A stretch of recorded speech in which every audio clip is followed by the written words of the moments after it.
Good morning, dear students. Today we will continue the topic we were discussing last week. The topic was Ordnung muss sein.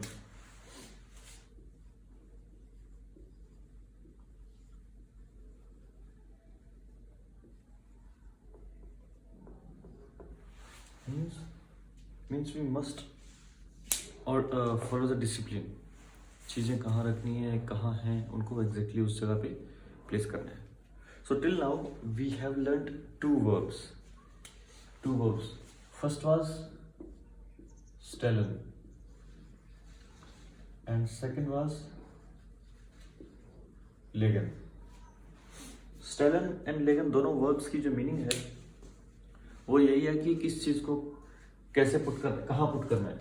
Stalin use करते हैं जब कोई चीज standing position में हो उसके लिए कि इसको यहाँ से उठा के यहाँ पुट करना है या कहाँ पुट करना है. लेकिन यूज करते हैं जब कोई चीज हॉरिजॉन्टल पोजीशन में हो, यहाँ से उठा के यहाँ पुट करना है, इस तरह के मूवमेंट के लिए. अब इसके बाद जो नेक्स्ट वर्ब है वो है हैंगन. H-A umlauts N-G-E-N, hängen. Hängen means to hang. To hang means अगर हम किसी फोटो की बात करते हैं तो उसको आपको दीवार पे लगाना है, तो क्वेश्चन इस तरह का हो सकता है कि इसको मैं कहाँ टांगू. तो उस केस में जो verb we will use that is hängen. अब हम hängen की कॉन्जुगेशन डिस्कस करेंगे ताकि इस पे बेस्ड हम सेंटेंसेस बना सकें.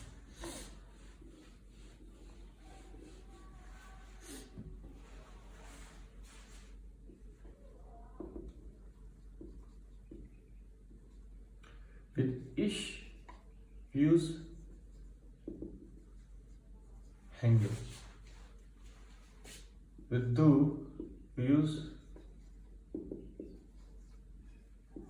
hängst. We add st. With r, s, z we use hanged.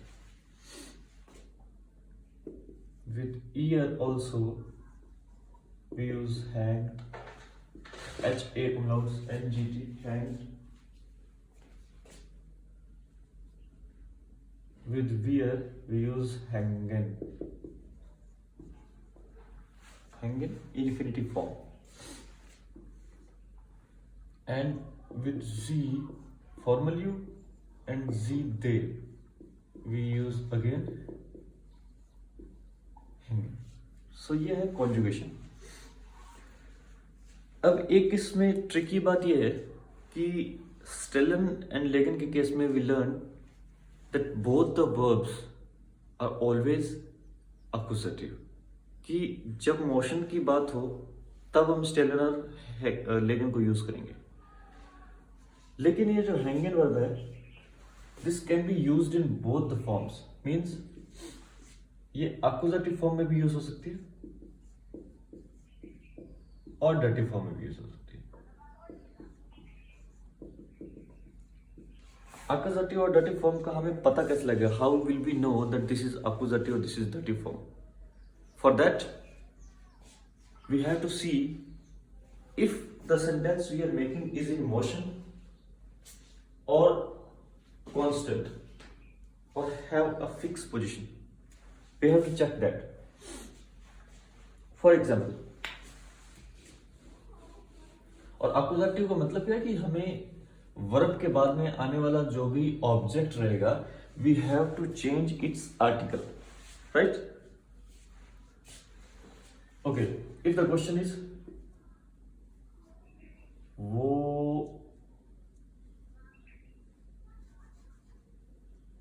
soll ich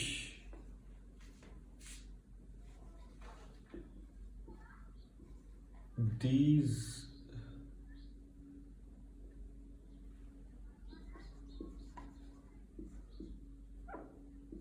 photo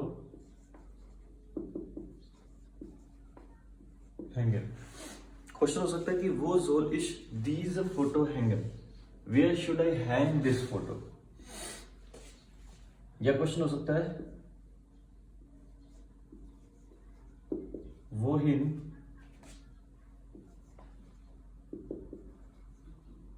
hang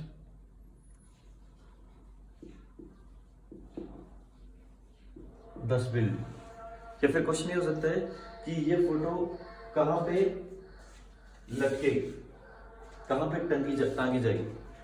अब दोनों केसेस में you can see our photo is in motion, हमारी जो फोटो है वो मोशन में है। तो हमें ये पता लग गया कि सेंटेंस जो बनाना है तो वो बनाना है एक्यूजेटिव में। क्यों? क्योंकि whenever something is in motion the sentence goes to accusative। तो इसका आंसर फर्स्ट क्वेश्चन का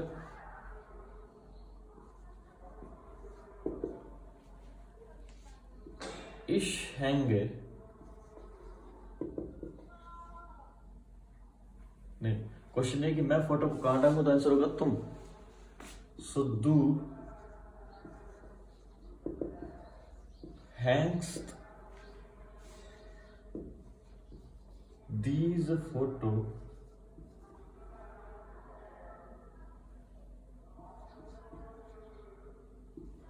auf die Wand। यहाँ पे दीज के पीछे ई नहीं आएगा, बिकॉज फोटो इज 10 फोटो, ठीक है, वो ई गलत था। Now do hangs these photo of Diwan.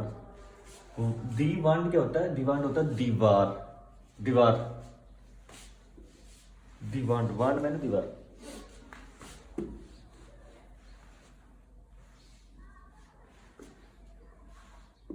D WANDE, दीवान, वांड मैंने वॉल। तो इस केस में देखिए हमें पता था कि सेंटेंस मोशन में था, तो जो आंसर आएगा वो मोशन में ही रहेगा, और जो दीवार का आर्टिकल है we did not change that. Is it clear?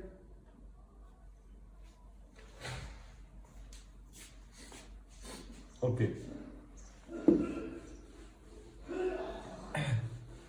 अब यही sentence if you make like that the photo is already there, we are not hanging it out by ourself, photo वहां पे ऑलरेडी है, तो उस केस में जो सेंटेंस बनेगा वो बनेगा डाटिव फॉर्म में, क्योंकि जब कोई भी वस्तु एक फिक्स पोजीशन पे है तो हमें सेंटेंस डाटिव में बनाना, दैट वी ऑलरेडी नो। अब इस क्वेश्चन को देखिए कैसे हो सकता है क्वेश्चन।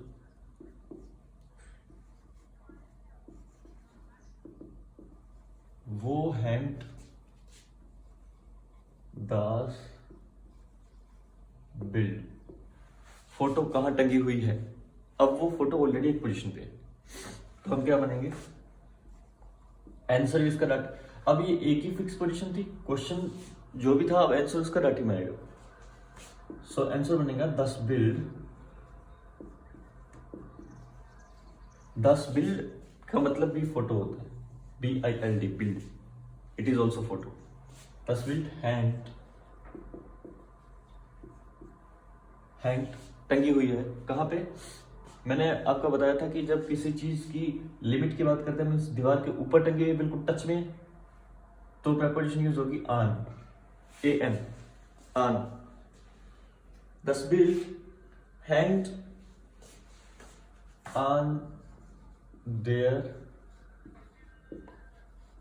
वांड, दीवार के ऊपर, दीवार के टच में टंगी हुई है। अब देखिए जो वांड है दीवार, इसकी जो ओल्ड स्पेलिंग थी पहले की जर्मन के अकॉर्डिंग, वो थी WANDE, ई ऐड होता था, अब वो ई हटा दिया गया है, तो अब है WAND। तो यूज तो आप कोई भी कर सकते हैं, बट आई वुड से कि आप प्रेफर ये स्पेलिंग कीजिए। दस बिल्ड हैंग्ड ऑन देयर वांड। अब यहां पे देखिए वांड का जो आर्टिकल है दैट इज दी वांड,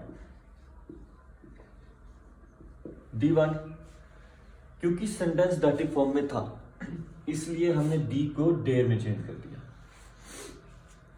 पीछे वाले सेंटेंस में जो फोटो थी वो मोशन में थी, तो जो वांड का आर्टिकल था वो दी ही रहा, हमने चेंज नहीं किया। लेकिन यहां पे you can see the photo is already on the wall, it has already a position fixed, That's why the answer we are giving must be in dative form, and because this sentence is dative, we changed the article the to their. Is it clear? I hope so. So we can say the verb hängen works both ways. Okay. But next,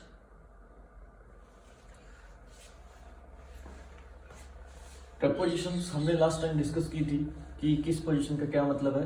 तो हो सकता है हमारा sentence ये होता कि photo घर के अंदर टंगी हुई है, फोटो छत के नीचे है। तो अलग अलग केसेस में जो हमारी प्रपोजिशंस हैं वो अलग अलग रहेंगी, लेकिन जो फॉर्मेशन है सेंटेंस की, अगर फिक्स पोजीशन है हमें डाटिव यूज करना है, अगर फिक्स पोजीशन नहीं है हमें अपोजिटिव यूज करना है, लेकिन प्रपोजिशन सेम रहेंगी।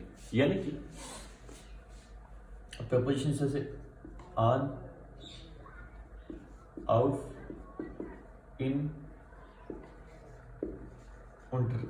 अब ये चार प्रपोजिशंस हैं। इन चारों प्रपोजिशन को हम यूज कर सकते हैं वर्ब हैंगन के साथ। डिपेंड करता है कि हमें अपोजिटिव रहना है डाटिव। अगर मुझे ये बोलना है कि फोटो को दीवार पर टांग दो तो हम ऑन यूज कर सकते हैं। अगर ये बोलता है कि टेबल पे रख दो तो ऑफ यूज कर सकते हैं। अगर हमें बोलना है कि घर में टांग दो तो इन यूज करेंगे। अगर इसको बोलेंगे कि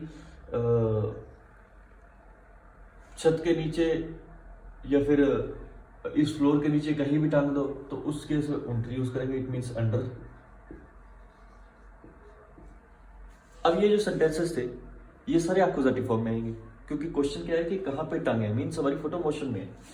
अब यही जो प्रपोजिशंस है सेम की सेम डाटिव फॉर्म में यूज हो सकती है।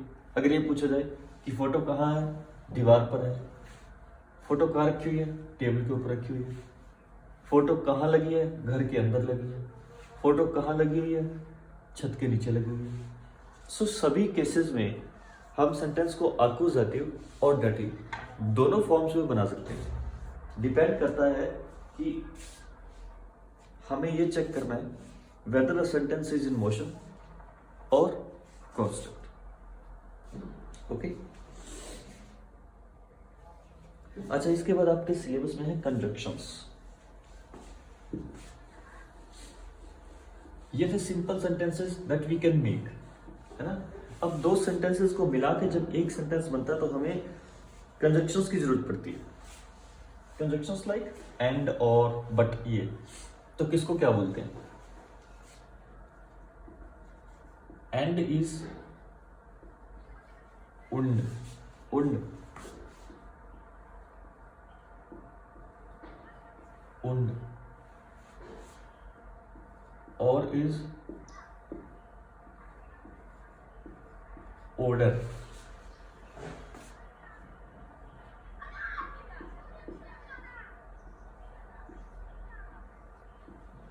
ओडर।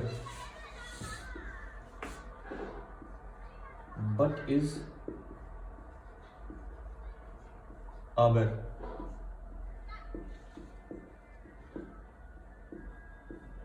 aber।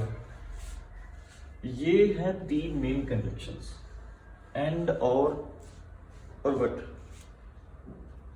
अब इसके अलावा दो और हैं आपके सिलेबस में। जोनल। जोनल मीन्स काइंड ऑफ दो या ऑल दो ऐसे बोलते हैं, या बल्कि। जैसे हिंदी में होता है सेंटेंस कि मैंने ये पेन नहीं लिया बल्कि वो पेंसिल ली। तो वो बल्कि वाली सेंस है ना जो हिंदी में, वो है जोनल।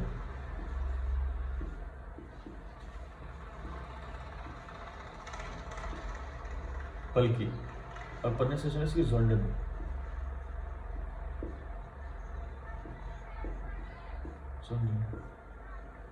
जोनल हिंदी वाली सेंस है बल्कि इसकी। एंड लास्ट है देन, DENN। इसका यूज होता है बिकॉज के लिए। हमने इसके सेंटेंसेस भी बनाए हैं। स्पेलिंग इज DENN और यूज होता है बिकॉज के लिए। ठीक है। अब इन कंजंक्शंस की एक प्रॉपर्टी ये है कि whenever they are in sentence, इनकी हम पोजीशन जीरो काउंट करते हैं, zero zero zero zero, position zero count करते हैं। पोजीशन जीरो का मतलब क्या है? Since the very first day I am telling you that डोइश में, जर्मन में जो सेंटेंसेस होते हैं उनमें जो वर्ब होती है that comes at second position, right? Second position. तो सेकंड पोजीशन का मतलब क्या है? जैसे ये ऊपर सेंटेंस बना हुआ है, first position, second position, you can C second position, मुस इज द वर्ब, क्लियर? लेकिन जब ये आ जाएंगे किसी सेंटेंस में तो इनकी पोजीशन हम जीरो काउंट करेंगे। लेट्स से कि इसके आगे लगा हुआ है उंड, उंड लगा इस सेंटेंस में, तो हम क्या करेंगे? जो उंड है उसकी पोजीशन हम काउंट करेंगे zero, zero one two, second पे वर्ब आनी चाहिए। अगर इसकी जगह लगा है आबर, आबर, बट तो आबर की पोजीशन भी जीरो काउंट होगी, जीरो वन टू। अगर इसकी जगह देन लगा तो देन की पोजीशन जीरो काउंट होगी, ऑर्डर वन, मुस second.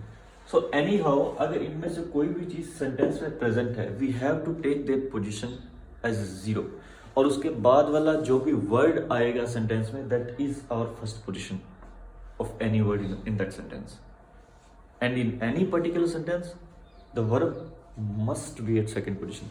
Doesn't matter the sentence has modal verbs or it has the main verb, it doesn't matter.